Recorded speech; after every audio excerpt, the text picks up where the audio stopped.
عمران خان جس شخص کا کوئی نظریہ ہی نہیں ہے بدقسمتی سے، جس شخص کا نظریہ صرف اقتدار ہے، اور اقتدار میں ہو تو جرنیل تقریباً والد گرامی کا درجہ رکھتے ہیں، اور اقتدار میں نہ ہو تو وہی جرنیل غدار بن جاتے ہیں، وہی میر جعفر اور میر صادق بن جاتے ہیں. تو گزارش یہ کہ ہم نے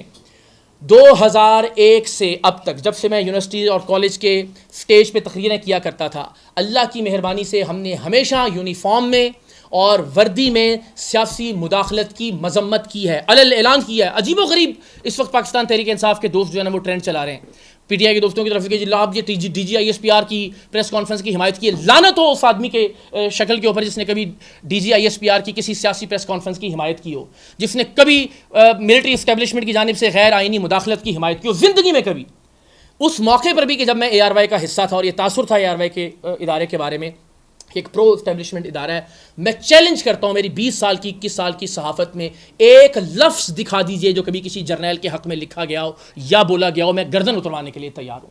تو آپ آج 2022 کے بعد جعلی انقلابی بن کے ہمیں جب ٹاؤٹ کہیں گے، آپ آج جعلی انقلابی بن کے ہم پر یہ الزام لگائیں گے کہ جناب اس یونیفارم والے کی سیاست سے تو مسئلہ تھا لیکن باقی جو کر رہے ہیں بھائی ان سے ہمیشہ سے مسئلہ رہا ہے. میں شاید پاکستان کا وہ واحد جرنلسٹ تھا جس نے جنرل باجوہ کی ایکسٹینشن کے خلاف ٹویٹ کی تھی جب P T I, Noon league اور پیپلز پارٹی مل کے ایکسٹینشن دے رہے تھے جنرل باجوہ کو. وہ ٹویٹ بھی موجود ہے، اور اس ٹویٹ پر اس وقت کے جو لوگوں نے دھمکیاں دی تھی وہ دھمکیاں بھی میرے پاس اس وقت واٹس ایپ کے اندر موجود ہیں. میں ہمیشہ اسٹیبلشمنٹ کے غیر آئینی اور سیاسی کردار کا مخالف رہا ہوں، اور یہ اتنی بڑی بدقسمتی ہے، بس آخری بات پھر سوالات کریں گے، کہ آج وہ ہر آدمی جو ویلاگ بنا رہا ہے اس کے اوپر اور جسٹیفائی کرنے کی کوشش کر رہا ہے ایک یونیفارم والے کی سیاسی کامنٹ کو اور سیاسی بات کو فیملی کی موجودگی میں، ہر اس شخص کے خلاف جب بھی وردی والوں نے خود یا کسی اور وردی والے کے تھرو کوئی بھی ناانصافی، کوئی بھی ظلم، کوئی بھی زیادتی، کوئی بھی ناانصافی کی، میں نے اپنی اوقات سے بڑھ کر آواز بلند کی. پاکستان کا میڈیا گواہ ہے، میرا ٹویٹر اکاؤنٹ گواہ ہے،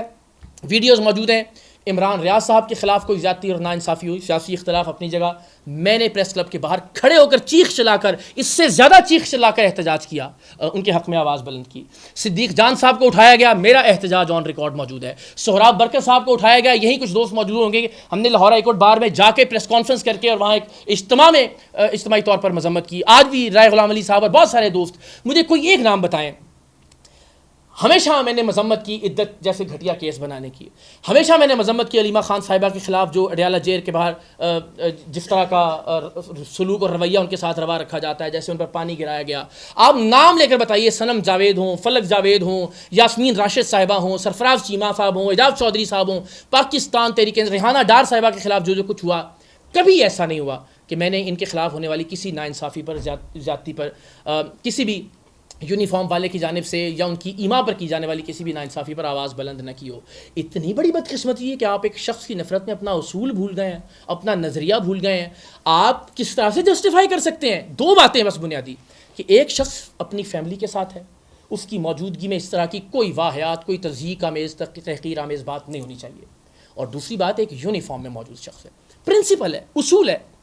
میرے لیے بھی یہی ہے، خدا نہ خواستہ کل آپ میں سے کسی کے ساتھ ہی ہوگا، اس کے لیے بھی یہی اصول ہے. ہمارے پی ٹی آئی کے دوست بدقسمتی سے اتنی تیزی سے اپنے اصول اور نظریات بدلتے ہیں کہ اس کا ایک اندازہ آپ کو پاکستان کے سوشل میڈیا پر اس وقت ہو رہا ہوگا. لیکن میں سمجھتا تھا کہ اس معاملے میں جو بھی سوالات ہوں، جو بھی آپ کے ذہنوں میں کوئی ایسی بات ہو، میں ضرور اپنی جواب دہی کے لیے آپ کو پیش کروں.